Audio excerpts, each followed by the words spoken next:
Tumsifu Yesu Kristo. Mpenzi mtazamaji wa television Tumaini, karibu tena kwa mara nyingine na siku nyingine katika kipindi cha Walei Tuzungumze, kipindi ambacho kinatupa nafasi ya kujifunza, kujikumbusha mambo mbalimbali yanayohusu uongozi ndani ya kanisa Katoliki. Basi tukiwa tunakukaribisha, na kwa mwaka huu tunatembea na mada kuu, karakana ya uongozi. Na kipindi kilichopita tulitazama mambo machache au kadhaa kuhusu ile ratiba, na mwaka huu ni mwaka wa uchaguzi ndani ya kanisa. Kwa hivyo tulipitishwa na Bwana Gordon, mtumishi hapa, kutufundisha namna ya ratiba itakavyokuwa na mwenendo wake. Lakini leo tutaweza kujifunza juu ya mafundisho juu ya uongozi na novena katika uchaguzi. Kwa hiyo katika uchaguzi tutakuwa na mambo mengi kweli ya kujifunza kwa mwaka huu, kama ambavyo wametuambia mwaka huu ni moto moto kwenye uchaguzi wa halmashauri walei kwa ngazi hizo, lakini mpaka taifa, mpaka mwakani uchaguzi utakapokuwa umekamilika. Basi nikukaribisha sana. Mimi ni Selina Joseph Matuja, ndani ya studio siko peke yangu, niko na Baba Padri pamoja na mwenyekiti Gordon.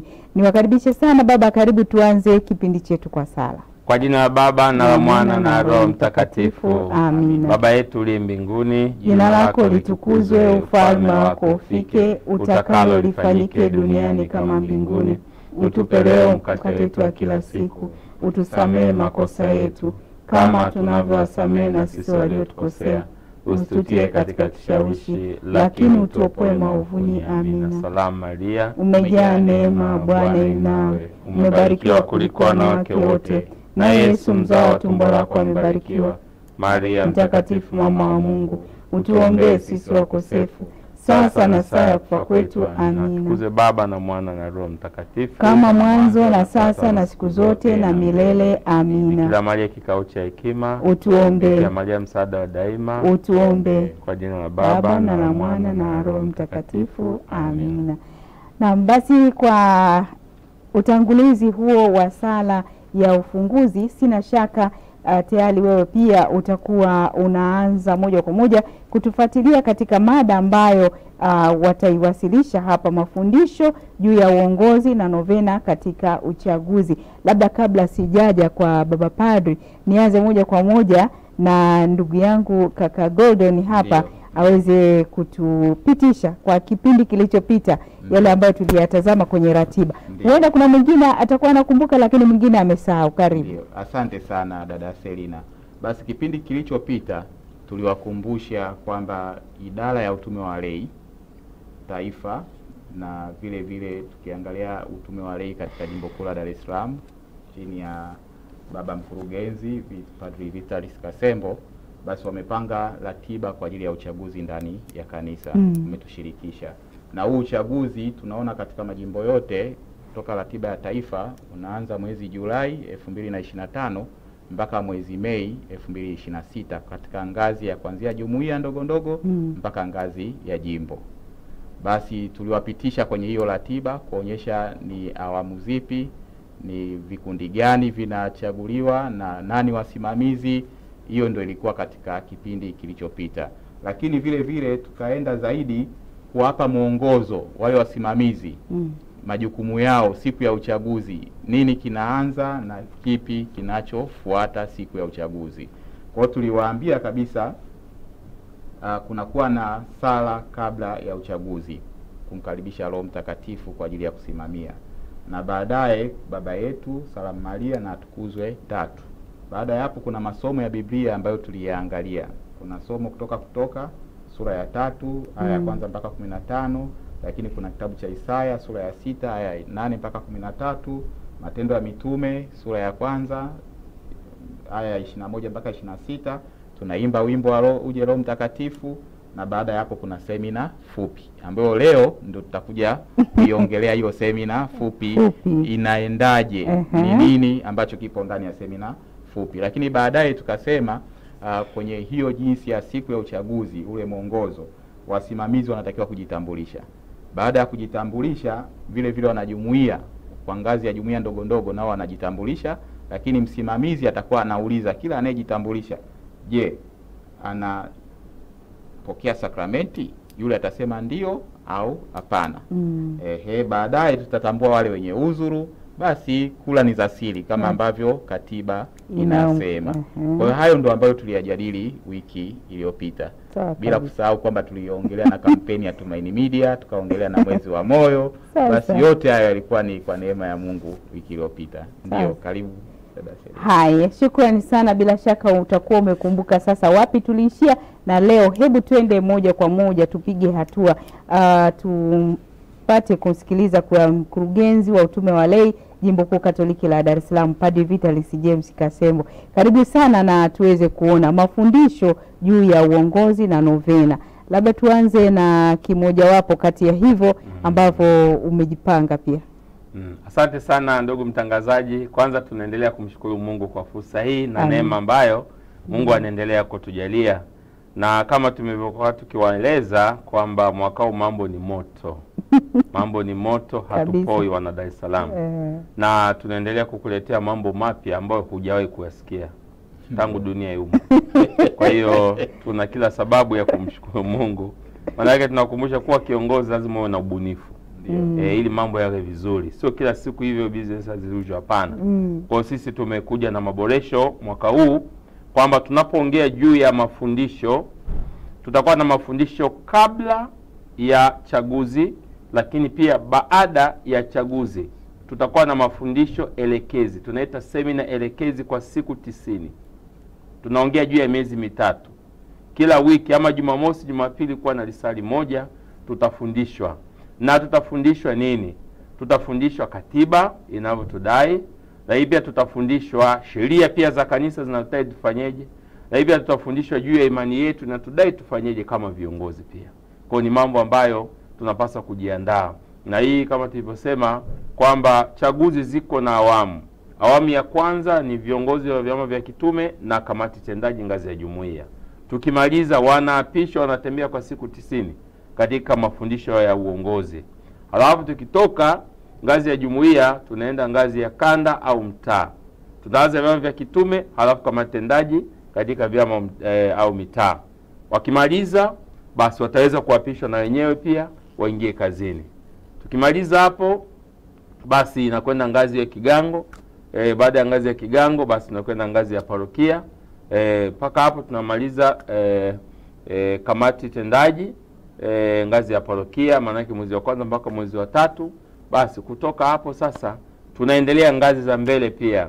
Vyama vya kitume ngazi ya dekania, alafu kamati tendaji ngazi ya dekania, au basi baadaye tunakuja ngazi ile ya jimbo, alafu na taifa.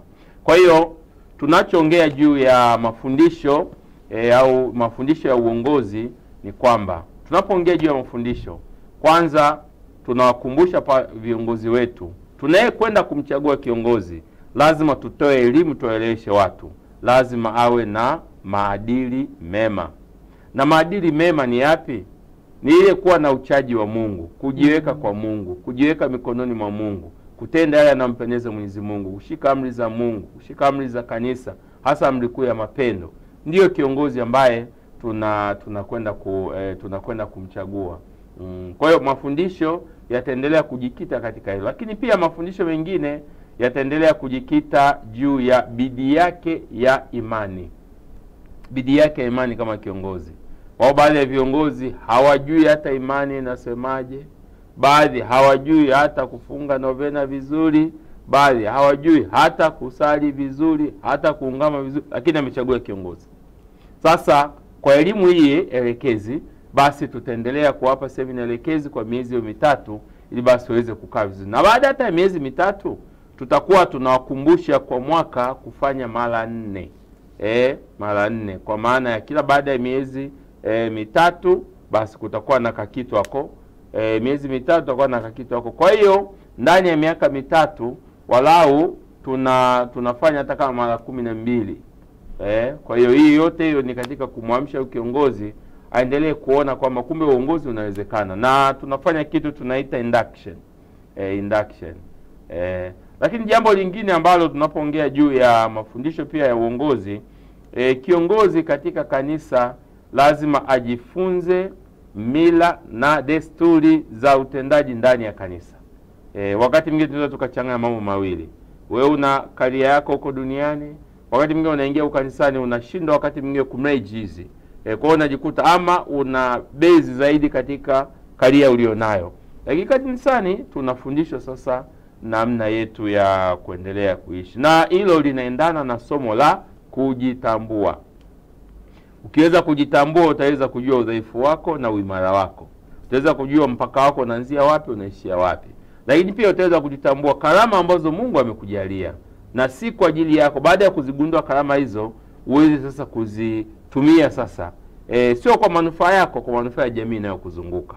Na ndicho hicho ambacho tunaendelea kukumbushwa kwamba maelekezo hayo tukiweza kuyafanya vizuri, basi atatupatia viongozi bora. Na viongozi bora watatusaidia kusongesha mbele imani yetu vizuri, kusongesha mbele viongozi kama wenyewe, na pia kwenda mbele kwa maendeleo, lakini pia kuendelea kulijenga kanisa letu. Lakini pia katika mafundisho ya uongozi tunafundisha pia kiongozi awe na uzalendo na imani yake, na hata nchi yetu pia. Maana tunapoongea uchaguzi, upo uchaguzi wa serikali, lakini pia tunaongea uchaguzi ndani ya kanisa. Unakuwa na uzalendo na kanisa lako. Tunapoongea juu ya uzalendo na kanisa lako, maana yake uhakikishe kwamba kanisa unalitegemeza. Kanisa unalisindikiza kwa sala. Lakini pia kanisa unaendelea kulipa nguvu kwa kushirikiana na wewe na wengine, ili basi kazi ya Mungu iweze kwenda. Kama tunaosoma Injili ya Mathayo sura ya ile 28 aya 19 hadi 20, hasa nendeni ulimwenguni kote. Na sisi kwa kubatizwa tunatumwa kwenda ulimwenguni kote kufanya kazi ya Mungu. Lakini kazi ya Mungu ili uweze kuifanya lazima ukarabatiwe. Tunakukarabati kwa kuwekea kala moto mdomoni. Maana yake tunakwenda kukupa utaratibu, kanuni, sheria za utendaji ndani ya kanisa. Lakini pia utachongwa kwa yale ambayo yameibuka ambayo hayako vizuri, yanatupwa kule ili uweze ukisimama kuongea tunajua kweli Mkatoliki. Lakini pia utachomelewa pale ambapo pametoboka, utachomelewa ili uwekwe vizuri, pewe shape vizuri. Unaona? Na pale ambapo kuna makwaro basi tunakupiga msasa. Ndio kazi ambayo tunakwenda kuifanya ndani ya miaka 3. Na tumedhamiria kujitoa sadaka kwa ajili ya kuhakikisha kwamba watu kwanza wanaelimishwa. Elimu. Wakishaelimishwa, kazi ya Mungu itaweza kwenda tu vizuri. Ndicho hicho ambacho tunakumbushwa. Lakini karibu. Labda nitaka kufahamu hapa kwenye hii kufanya novena vizuri. Labda huyu kiongozi ambaye mnamtaka, yani atatakiwa kufanya novena vizuri. Labda kuna kitu gani ambacho mmekigundua katika miaka hiyo yote ambayo kuna uongozi mbalimbali zinaingia na kubadilishwa? Mmegundua nini mpaka mmeweka hivi vipengele vichache kwa ajili ya kumsaidia huyu kiongozi mpya atakayechaguliwa? Tumegundua ndani ya novena tumechukua tunu za katiba, lakini pia tumechukua maandiko matakatifu mahali fulani ili aweze kumuongoza katika sala zile jinsi zinavyokwenda kwa mtiririko ule. Basi inamweka akae chonjo au akae katika hali ya uelewa na utayari wa kufanya kazi ya Mungu. Kwa hiyo ndio maana tunawakumbusha kwamba novena tunavyoendelea siku yetu ya 4 pia. Wengine sijui kama wameanza au hawajaanza. Novena hii tumeiweka ifanyike kanisani, lakini pia hata katika familia zetu kuweza kupata viongozi ambao ni bora, si bora viongozi. Na sisi kwa kuwa tunamtanguliza Mungu, tunaamini vile vipengele vilivyowekwa katika siku mbalimbali na maneno yaliyowekwa basi ya kusaidia. Ukikumbuka tu siku ya pili ilikuwa inaongea tunu hii, basi upita kaangalie tena inakudai wewe ufanyeje kama Mkristo, kama kiongozi. Siku ya 4 au siku ya 5 inakudai tunu hii, basi hebu kaifanyie kazi tunu hiyo ili basi uweze kukiesha maisha yako na kufanya kazi ya Mungu vizuri pia. Na kubwa ni ile ambayo tunawakumbusha watu wetu, moyo wa kujitoa. Ukisoma waraka Mtume Paulo kwa Filipi sura ile ya 2 aya 6 hadi ya 11, Bwana wetu Yesu Kristo amejitoa ili yeye awe kama mwanadamu na mwanadamu awe kama Mungu. Maana yake tunashirikishwa kazi ya Mungu, na kama tunashirikishwa kazi ya Mungu tuifanye bila kujibakiza, tuifanye kwa ukamilifu, na daima Mungu mwaminifu ataendelea kutubariki. Kwa hiyo tunawakumbusha Wakristo, kama hujaanza novena anza. Tumeshaituma novena, ipo huko inazunguka kwenye mitandao, lakini pia wale ambao wameprinti basi nafanya kazi. Na sisi parokiani kwetu tayari tumeshaanza. Baada tu ya Injili neno kidogo tunaingia kwenye novena pia. Kwa hiyo yote hiyo ni katika kumfanya kiongozi pia yawe katika hali njema. Hatujawahi kufanya novena. Kwa hiyo mwaka huu tunataka tutoe viongozi ni cream, ukimwangalia na mkaribia malaika kidogo katika kufanya kazi. Kwa hiyo kuna tafiti zinatuambia wale wanaoshirikiana na Mungu daima wanafanikiwa. Wanaoshirikiana na Mungu daima wanafanikiwa. Kwa hiyo ndicho hicho ambacho tunawaomba, kwamba pamoja na Mungu uongozi ni utumishi, na chanzo cha uongozi ni Mungu mwenyewe. Kwa kama tunashirikiana naye tutazaa matunda bora. Haya, asante sana, na pengine sasa tumrudie mwenyekiti wetu Gordon. Tumeona hapa vipengele viko vingi na baba amekichambua kimojawapo ambacho tayari kuhusu novena tumeshaingia. Labda bidii ya uongozi kama hii namba 1 amesema. Yaani ambayo watu wataanza kufundishwa ili kuwa na bidii ya uongozi. Labda humu mmeweka vionjo gani mtu mpaka ashikwe apate ile hamu ya kusema kweli inatakiwa kuwa na bidii? Kwanza hapa kwenye bidii tunaanzia kwenye utayari. Ubunifu. Kama ambavyo baba amesema, mwaka huu tumekuja kivingine. Lakini umahiri na uharaka wa kutekeleza mambo, umiliki wa pamoja ule wa vitu. Sio kwamba tumeambiwa kuna aina za viongozi. Yeye anawaambia nendeni, tangulieni. Mwingine anasema nifuateni, lakini mwingine tunakwenda kwa pamoja. Unaona Kwa hiyo tunapenda watu wanaotembea pamoja, wenye umiliki wa pamoja, wa kubeba vitu kwa pamoja. Lakini kuna kalama, watu wamepewa kalama mbalimbali, wazitumie zile kalama kwa manufaa ya kanisa, kwa manufaa ya injili ya kina, kwa mafundisho kwa ajili ya kupeleka watu mbinguni. Hiyo ndo dhumuni kubwa. Sasa wengi tumeona kwenye chaguzi na ipo kwenye semina, tumesema tusije tukakomoana. Yaani unamchagua mtu kwa kumkomoa.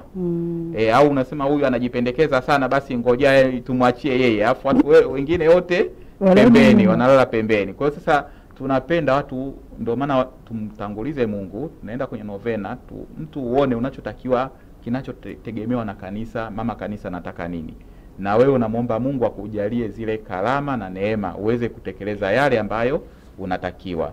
Kwa hiyo mwisho wa siku basi unajikuta wewe unakuwa kiongozi mzuri, unakuwa huna visababu vingi, una kulalamika kwingi, kwa sababu Kristo yeye mwenyewe ndo alijitoa zaidi kuliko sisi. Unatakiwa wewe ufe kwa faida ya wengine.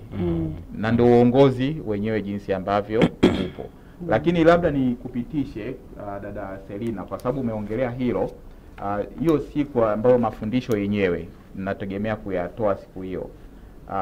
Haya mafundisho kwanza yanaelezea kiongozi ni mtu wa aina gani katika ndani ya kanisa kwenye utume wa walei.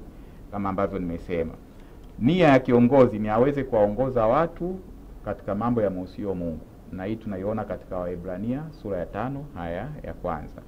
Lakini kingine inasema kwamba kiongozi ambaye ashughuliki kuwapeleka watu kwa Mungu, huyo hafai. Ndio maana tunasema kwenye uongozi kwenye kanisa hakuna mambo ya siasa wala mambo ya kidunia.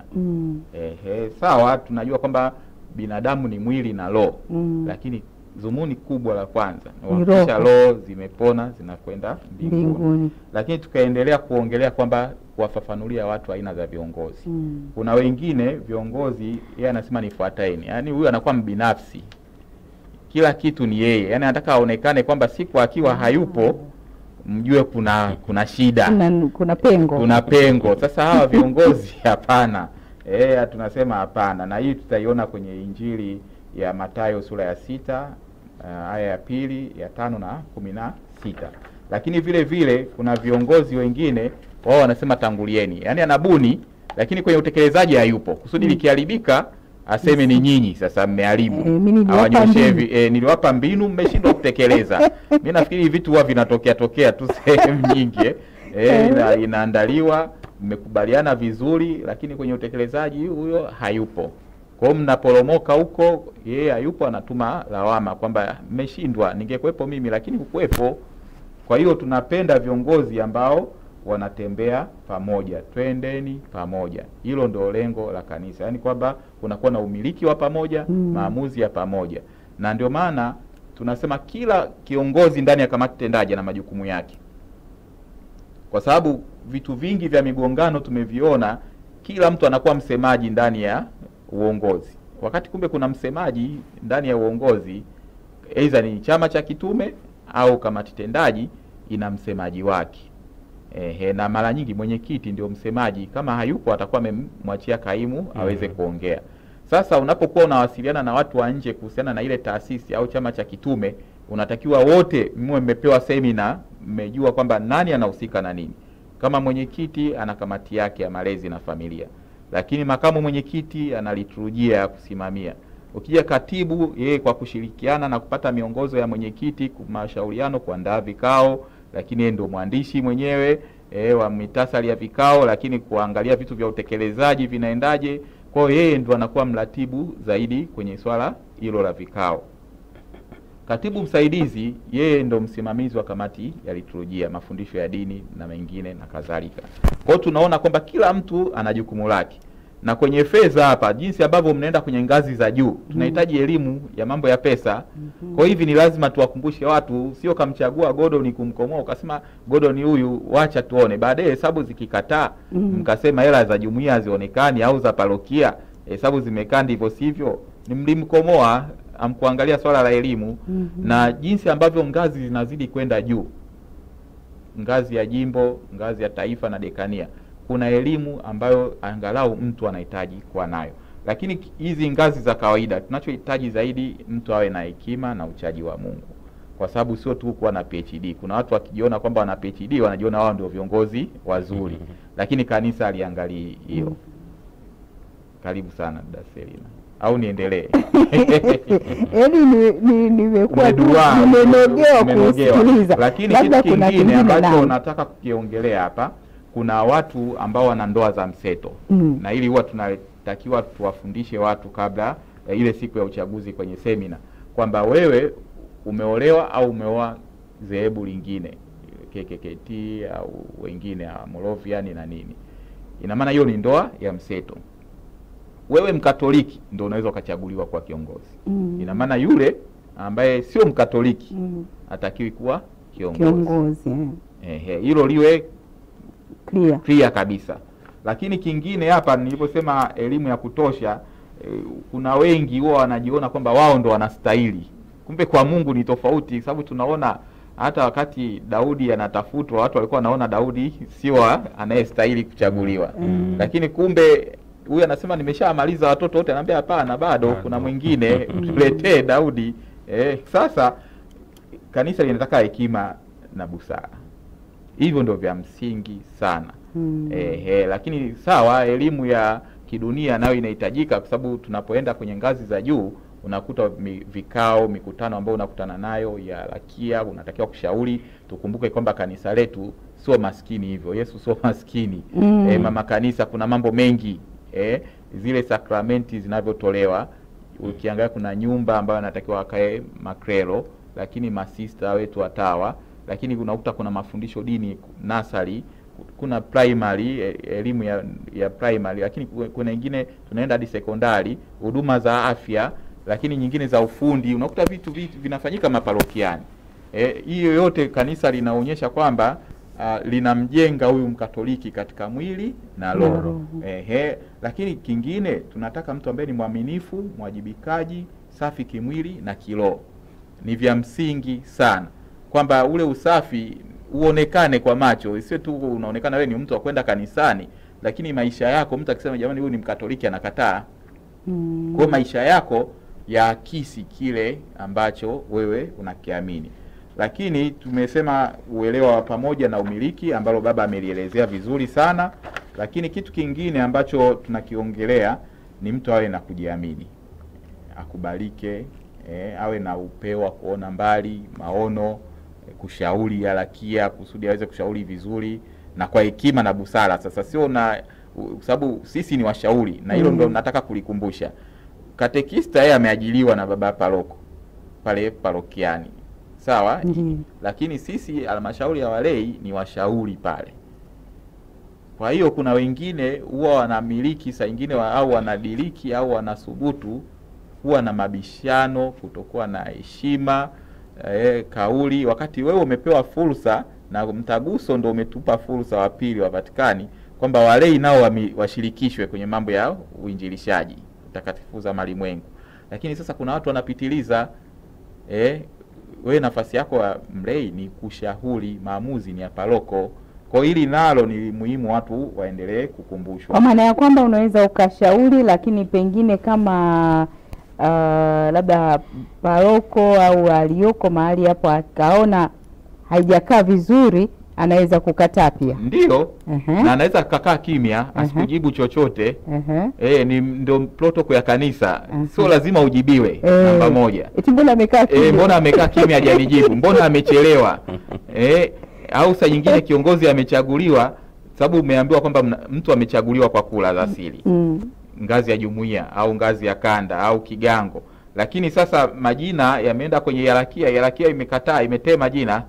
Sasa huwezi kuanza kusema namtafuta mchawi ni nani, au mkaandamana mkasema kwa nini, nataka nielewe aseme sababu ipi imesababisha jina langu likatwe. Hilo swala halipo. Sababu za kichungaji ni sababu za kichungaji, naishia hapo. Kwa hiyo ni vizuri watu wayafahamu haya mambo kupunguza migogoro. Ndio. Haya, asante sana. Basi tukiwa tumefahamishwa hayo machache, labda katika hilo Padri una cha kuongezea? Kama huna, basi tuende moja kwa moja tutazame. Umetuambia kutakuwa na mila na desturi za utendaji ndani ya kanisa. Hii ikoje? Yani hizi yani huyu kiongozi ambaye tutamchagua au sisi tuwe tunajua hiki kitu kinaitwa mila na desturi, yani ndio kitu gani? Mila na desturi ndani ya kanisa ni mfumo wa utendaji ndani ya kanisa. Kwa mfano, tutachukulia namna ambavyo tunatenda kwenye kanisa. Unaweza ukaniambia jambo, nikakuangalia tu nisikujibu, ndio nimemaliza hivyo. Lakini pia kwenye kanisa tunafundishwa namna ya kuongea. Namna ya kuongea kwa mfano, nitachukulia mfano namna yetu tunavyoweza kuongea. Unaniuliza swali, kwa kweli hilo silijui, na kama silijui nasema basi nipe muda, baada ya kulopoka maneno ambayo huna hakika nayo. Pia ni namna ya utendaji katika kanisa. Lakini pia katika kanisa tunaambiwa tutumie kitu epikeia, ambao kwingine ufundishwi, kwamba unajibu swali kulingana na mazingira. Kwa mfano, wewe unaweza ukaniuliza, hivi jambo ulisema kweli au kusema? Hebu tuambie ulisema au kusema. Ambacho ninaweza kukuambia kwamba inategemea. Sasa inategemea nilisema au sikusema. Basi kwa hiyo, lakini pia tunafundishwa pia kwenye kanisa kutumia hekima na busara kubwa, ndio mila na desturi huko kwenye kanisa. Kukaa kimya ni jibu. Kwa hiyo ukimwona mtu amekaa kimya, ndio mila zetu hizo. Ujue tu kwamba hapa ni jibu. Unaona? Na akiongea, you have to read between the lines, kwamba sentensi hii inamaanisha nini baba paroko. Kwa mfano, mila desturi zetu, umechelewa, ukishafika kwenye kikao nakwambia hongera kwa kuwahi. Hizo mila desturi zetu. Sasa ambaye ajue anasema asante nimewahi, lakini kimsingi umechelewa, lakini kimsingi nimekukumbusha kwamba umechelewa. Ndio maana nasema hizo mila desturi katika kanisa pia. Lakini pia mila desturi zetu, namna ya kuvaa, namna ya kutembea, namna ya kula, tunawafundisha wale ambao wamepita seminari, na ambaye ni kiongozi. Kwanza ujifundishe, sio kushiba muda wote. Usijali sana kama mlima. Kidogo kidogo. Na kwenye mstari kawa mwisho. Unakuwa na principle hiyo. Principle ya kiasi. Kwa hiyo kama kiongozi, onyesha hekima yako na busara yako, hasa kwenye chakula au katika mambo mbalimbali. Kwa mfano, tunajadili jambo fulani, hawamki tu na jazba, unasema hiki mpaka povu linakutoka. Hapana. Mfumo wa kanisa ni taratibu. Tunatumia zaidi hekima, hatutumii nguvu sana ya kimwili. Tunatumia hekima, basi ndio namna ya kuongea. Hata Yesu alikuwa anaongea taratibu tu. Ndio kamaliza hivyo baba. Kwa hiyo mila na desturi za kwenye kanisa ni namna hiyo. Lakini pia tunaendelea kufundishwa katika kanisa kuona namna gani tunaweza tukafanya vizuri. Namna yako ya kutembea, namna yako ya kuvaa. Ulikuwa unavaa manguo ya ovyo ovyo, basi sasa uwe nadhifu. Sio kwamba nguo za gharama sana, lakini nguo nadhifu tu pia. Ili basi kuweza kwenda mbele vizuri. Kwa hiyo kama kiongozi ni kioo pia. Na kama kioo tunafundishwa kanisani namna ya kufanya pia. Kwa hiyo hata namna ya kutembea, namna ya kula mezani, tukiwa mezani basi, na tukiwa mezani hatuongei hovyo. Ni mila na desturi katika kanisa. Kwa hiyo tunawakumbusha watu wetu kwamba kiongozi ukishaonyesha tabia hizo, basi unaweka credibility yako vizuri pia. Na namna ukishajifunza ustaalabu, basi hiyo ndicho ambacho tunasema kiongozi ana hekima. Umeletewa makokolo mengi, kwa mfano kwenye kanisa hawa tunasema zipo namna mbalimbali za kutatua matatizo pia. Huyo ameniletea umbea, huyo ameniletea umbea, ipo namna ya kumweleza. Anasema sawa, umeniletea, ungekuwa wewe ungefanyaje? Zipo mbinu zingine. Kuna zingine ukishaletea umbea kwamba tulia hapa, ngoja naenda nampigia simu namleta, hebu sema yote ulioniambia kuhusu huyu mtu. Kwa wakati mwingine zipo mila na desturi mbalimbali, ukishajifunza sasa, kumbe huko mwendo ni huko namna hivi. Kwa hiyo kwenye kanisa kuna mifumo mbalimbali. Kwa hiyo hayo ukiweza kujifunza mila na desturi, unaenda vizuri. Na ukisoma alama za nyakati tu, basi unajua baba hapendi hiki, anataka hiki, mnaenda vizuri tu. Lakini uking'ang'aniza vile unavyotaka wewe, hamuende, kwa sababu yeye halakia kwa muda ule ndio kiongozi. Na kama ndio kiongozi, ni wajibu wako kumsikiliza ili tuweze kwenda vizuri pia. Sawa, yeye ana vipaumbele vyake pia. Kwa ndio mila na desturi za kanisani. Shukrani sana. Basi mtazamaji, bila shaka wewe pia umeelewa nini hasa kinazungumzwa, kwani mimi nilipiga hesabu nikaenda kule kwa mababu na vitu kama lakini basi tupate mapumziko mafupi. Tutakaporejea tutaweza kuona machache ambayo Baba Padre ametudokeza hapa kwamba kuna uzalendo ndani ya kanisa. Kama kiongozi unayetarajia kuwa kiongozi au kuchaguliwa au kupendekezwa, basi kuna uzalendo ndani ya kanisa. Huu uzalendo uko namna gani? Usiondoke kando ya luninga yako, basi endelea tu kutazama na baadaye tutajifunza, tutaelewa mambo mengi. Asante.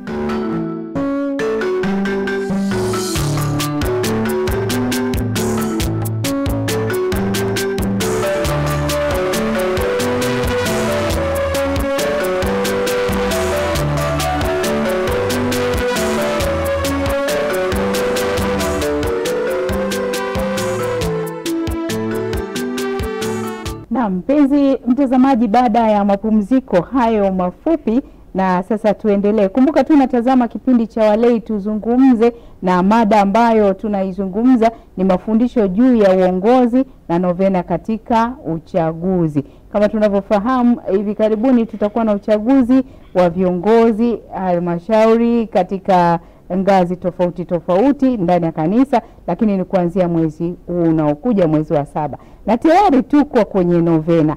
Lakini kabla hatujapata nafasi ya kupata udadavuzi zaidi kuhusu novena inakuwaje, imepangwaje na vitu kama hivyo, tuingie kwa undani tuweze kuifahamu leo, ikiwa ni siku tu ya sio siku nyingi ambazo tumeanza nazo. Basi moja kwa moja tuone uzalendo na kanisa. Baba Padre, karibu. Asante sana ndugu mtangazaji. Tunapoongea uzalendo ni kuwa na ari na hamu ya kuilinda na kutetea imani. Na tunapoongea kulinda na kutetea imani, manake wapo baadhi ya watu ambao wanasema vibaya kuhusu imani, wanaongea juu ya mafundisho ya hovyo hovyo. Kwa hiyo sisi ni wajibu wetu kuitetea, kuilinda imani, na hata ikibidi wakati mwingine kuifia imani yetu pia. Ndio namna ya kuwa na uzalendo katika kanisa. Lakini pia kulitegemeza kanisa letu. Tunaposema kulitegemeza kanisa letu, maana yake mimi kama Mkristo nawajibika pia kuhakikisha kwamba kanisa langu linasimama kiimani, linasimama kiuongozi, linasimama kimaendeleo. Ni wajibu wangu. Kwa hiyo kidogo kidogo, kwa unasema unity in diversity, kwamba mimi mmoja lakini nikishirikiana na mwenzangu tunajifanya kitu. Ndicho hicho. Kwa hiyo tunawakumbusha, na hii inaanzia ngazi ya mtu mmoja mmoja, ngazi ya familia, lakini pia ngazi ya kanisa pia kwa ujumla. Kwa hiyo tunapoongea uzalendo katika kanisa, tunawajibika kulilinda, kulitetea na kulibeba kanisa letu. Na hiyo ionekane tangu kwenye familia zetu. Unaona mtu anasema vibaya juu ya jumuiya, muelekeze, mfundishe. Anasema vibaya juu ya mapandilio yetu, muelekeze, mfundishe. Anasema vibaya juu ya imani yetu, muelekeze, mfundishe. Wala una haja ya kugombana naye. Mfundishe tu vizuri, kwa hekima vizuri. Ndio tunaita uzalendo pia. Na hata kuuliza unasali wapi? Sasa kanisa Katoliki, mahali fulani, na mimi nitakuja Jumapili, na mimi nitakuja kwenye jumuiya. Huo ndio uzalendo ambao tunaongea. Na tunapoongea juu ya uzalendo ni umiliki ule wa pamoja. Umiliki wa pamoja, kwamba kanisa ni letu, na pamoja na kwamba zipo tunasema kwamba zipo ngazi za umiliki. Tuna ngazi ya maharakia, tuna ngazi ya viongozi, na pia tuna ngazi ya watawa na kadhalika pia. Kwa hiyo kwa pamoja tunafanya kazi ya ndio tunaita kanisa la kisinodi. Kwa hiyo tunakumbushwa kuwa na uzalendo ndani ya kanisa na kufanya kazi kwa pamoja. Na ndio hili pia litatuvutia kukuchagua kiongozi wetu au mwenyekiti wetu pia, au kwa makamu mwenyekiti, katibu msaidizi au mhazini pia. Kwa hiyo ndivyo tunaongea juu ya uzalendo pia. Uzalendo. Na katika hili basi moja kwa moja umenikumbusha kitu kwamba uzalendo ndani ya kanisa, lakini pia kanisa pia lina taasisi zake ambazo zinasaidia kupeleka vitu mbalimbali mbele, ikiwemo taasisi ya Tumaini Media. Ni imo ndani ya kanisa. Kwa hiyo uzalendo wake, kama sasa tunaona Tumaini Media wameandaa vitu vingi mbalimbali vizuri ya kuhakikisha hiyo taasisi inapiga hatua, kwa sababu iko ndani ya kanisa. Lakini pia kuna vitu naona vimewekwa hapo katika ukuta wetu. Vyote hivi ni kazi ambayo inatakiwa mimi na wewe tuweze kutegemeza utume huu wa Tumaini Media.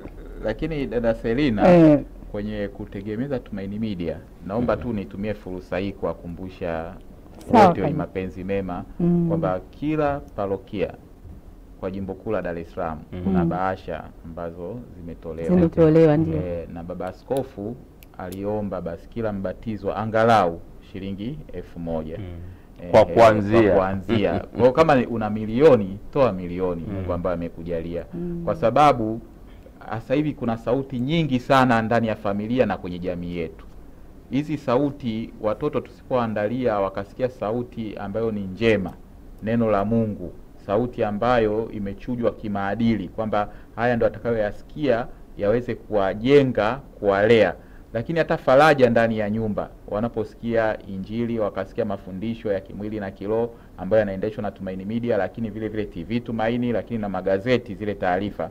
Nia ni kutujenga kusudi mwisho wa siku tuwe imara katika kupambana hapa duniani, lakini mwisho wetu uwe mwema kwenda mbinguni. Kwa hiyo unaposhiriki kuchangia Tumaini Media, kwa mfano mwaka huu tunatafuta milioni 600.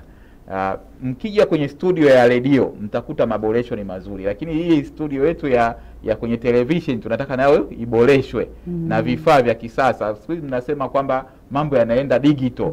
Kwa sasa mambo ya kwenda digital tunatakiwa kuwezesha vyombo vyetu vya kanisa viweze kufanikiwa. Kwa zile bahasha weka kitu tena kinachokuuma, sadaka nzuri, mtolee Mungu, unakuwa umeinjilisha. Toa sala zako, nuia sala zako, weka maombi yako, weka na sadaka, peleka parokiani waliokabidhi ile bahasha, basi pesa wataingiza kwenye akaunti ya Tumaini Media na ile bahasha itarudishwa huku Tumaini Media tuweze kuweka kumbukumbu zetu vizuri kukushukuru. Zaidi hapo kuna visakramenti. Hiki kikombe dada Selina ni kizuri sana. Nilikuwa naambia yani hata mkiwa nyumbani kuna mgogoro kwenye familia, lakini mkaweka chai hapa kikombe mmekaa mezani, nafikiri kunakuwa na amani kabisa. Hasira inaondoka kabisa. Hasira inaondoka. Kwa 15 tu hapa vinapatikana Tumaini Media pekee. Na wale ambao mnapenda kubeba mkiwa mnaenda maofisini, kazi huko, wanakunywa vimiminika humo. Safi kabisa. Lakini kuna peni, hizi peni bei rahisi tu.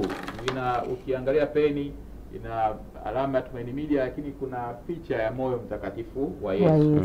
Kuna picha hapa zipo ya moyo. Na hii ni sehemu ya ahadi zile za moyo mtakatifu wa Yesu. Picha tu ikiwekwa kwa heshima ambayo imebarikiwa, tayari unapata ahadi zilizotolewa na picha tu na ukaiheshimu na ambayo imebarikiwa, yani ukaiweka ndani. Kwa hiyo sasa ni vitu ambavyo vimeandaliwa, lakini lengo kwamba unakuwa umepata kisakramenti, lakini unakuwa umewezesha Tumaini Media, lakini na wewe unakuwa umeweka hazina mbinguni. Haya, asante sana kwa hayo machache, kwani baba alitukumbusha jambo jema, na nikakumbuka kwamba tuko na vitu hapa ambavyo pia katika kupeleka kanisa liweze kusonga mbele. Na tuone sasa kwenye hizi novena. Novena. Kwa dakika zetu ambazo ziko hapo mbele yetu, Ndiyo. tuone kwenye hii novena, hebu tuchimbe kidogo. Ndio, basi hii novena napenda kwanza kumshukuru baba mkurugenzi kwa ubunifu na kama kitendaji halmashauri ya Walei Jimbo sasa kwa kuleta hili, na najua limepata baraka kwa baba askofu, sababu baba askofu huwa anasisitiza utendaji lakini anapenda watu wafanye kazi kwa ubunifu sana, lakini kwa spidi kubwa.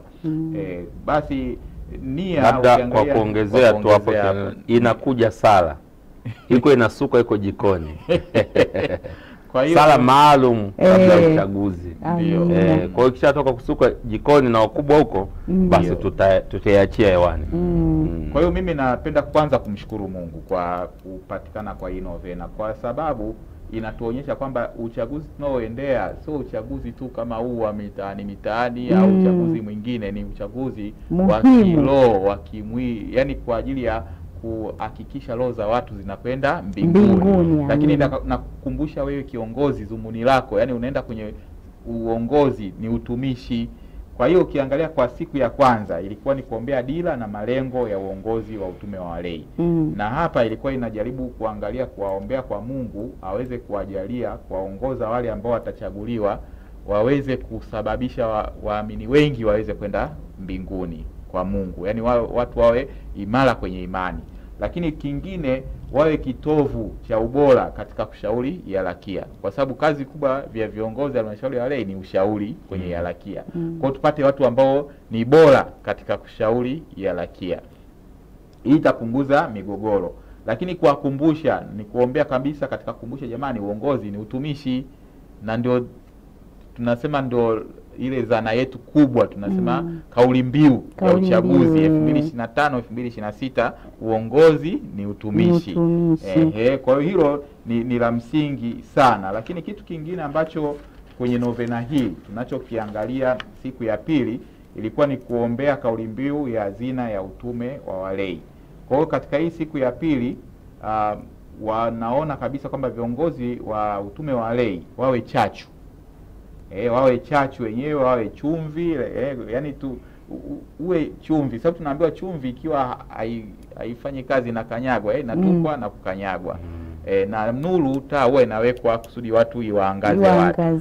Sasa wewe ukiwa kiongozi, tulikuwa tunategemea kwamba basi Roho Mtakatifu akusaidie utambue kwamba wewe jukumu lako unatakiwa kuwa chumvi, unatakiwa kuwa nuru kwa wale ambao unawatumikia. Lakini siku ya tatu ni kuombea tuwe imara kwenye imani. Kwa sababu tumeona watu Jumapili wanaenda kanisani, wakitoka hapo wanaenda kwenye kukanyaga mafuta, wakitoka hapo wameenda si mchungaji fulani. Yaani ukiangalia kwenye hizi familia nyingi kuna michanganyiko, watu hawajasimama imara. Ina maana imani Katoliki hatujaielewa vizuri, ndio maana baba akasema kuna mafundisho endelevu.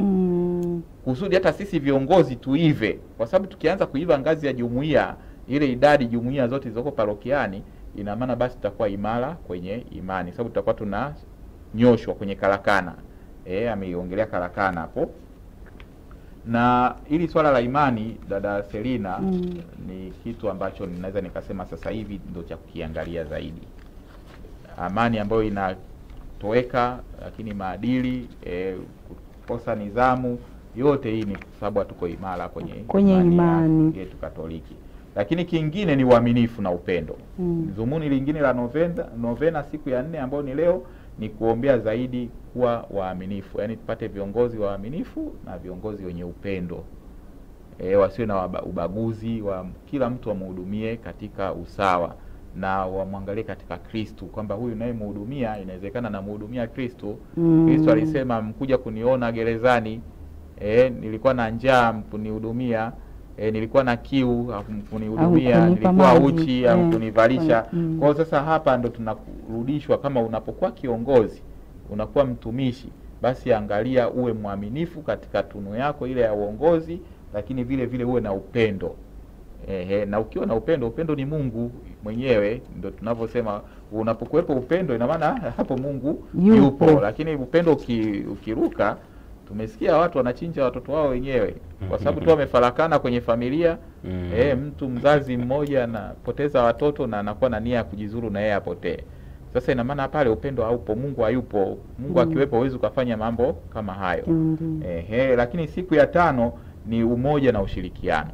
Siku ya 5 ya novena ni kuombea tunu ya umoja na ushirikiano. Tumeona kamati tendaji nyingi hawaongei pamoja.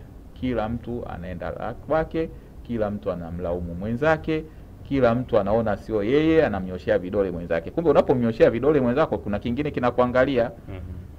Kwa hiyo hapa sasa tuone kwamba umoja na ushirikiano ni muhimu. Kwa hiyo tunapokuwa tunaiweka hii kwenye novena, na hawa watu wote ambao waamini wakizipitia hizi wanaposoma, wanaona kumbe nikichaguliwa kiongozi natakiwa niishi katika tunu ya umoja na ushirikiano. Ubinafsi hakuna. Siku ya 6 ni uwazi na uwajibikaji. Sasa ndio ile ulikuwa unasema sasa kwa nini kanisa lile uwajibikaji? Watu wengi wanachaguliwa, baada ya uchaguzi hatuwaoni. Vikao hawapo, majukumu yanahitajika, unakuta ameelemewa mtu mmoja, wengine wapo wanataka tu wavae waonekane siku ya matukio kwamba mimi ni kiongozi, atambulishwe pale, lakini kwenye utekelezaji wa majukumu hayupo. Sasa huo uongozi tunataka uwajibikaji. Mambo ya uwazi na uwajibikaji, kwamba kuna swala fulani mnalijadili kwa pamoja, mnakuwa na maamuzi ya pamoja.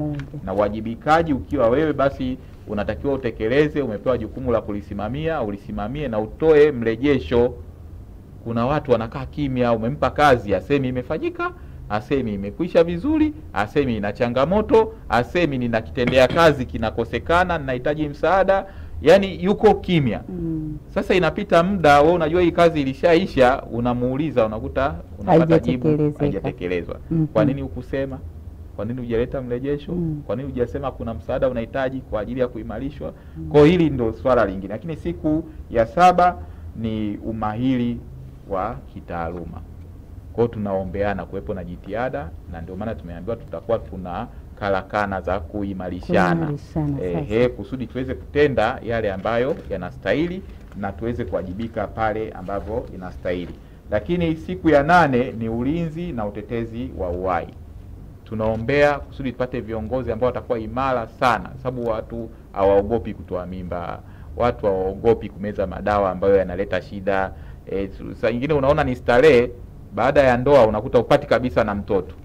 Ushaharibu kila kitu. Sasa tunapenda tupate viongozi ambao watakuwa wanatoa semina, lakini na wao wenyewe wako imara katika kuvisimamia hivi vitu, wasiviruhusu ndani ya jumuiya, ndani ya kanisa, ndani ya mazingira yao. Wao wenyewe ni walinzi wa kuangalia katika hizi tunu za ulinzi na uhai. Lakini vile vile siku ya 9 ni kuombea kamati mbalimbali. Ndani ya kanisa kuna kamati nyingi. Kama tumesema, kanisa ni tajiri, lina mambo mengi, ni taasisi kubwa. Kwa hiyo ndani ya vyama vya kitume, kwa mfano baba ameongelea kila baada ya miezi 3. Sasa hivi kamati tendaji halmashauri ya walei jimbo pamoja na baba mkurugenzi mwenyewe wanakaa na vyama vya kitume vyote kukagua utendaji katika kila baada ya miezi 3. Umefanya nini kiroho, kimwili, kiuchumi, kuangalia katika kutafuta wanachama. Lakini hata viongozi wa dekania nao wanakwenda wanapeleka mpango kazi wao kwamba wametekeleza nini. Sasa hii tunaenda sana kwenye mafundisho, kuwekeana misasa. Kwa hiyo kuna kamati mbalimbali, ngazi ya jimbo, ngazi ya dekania, kuna kamati mbalimbali.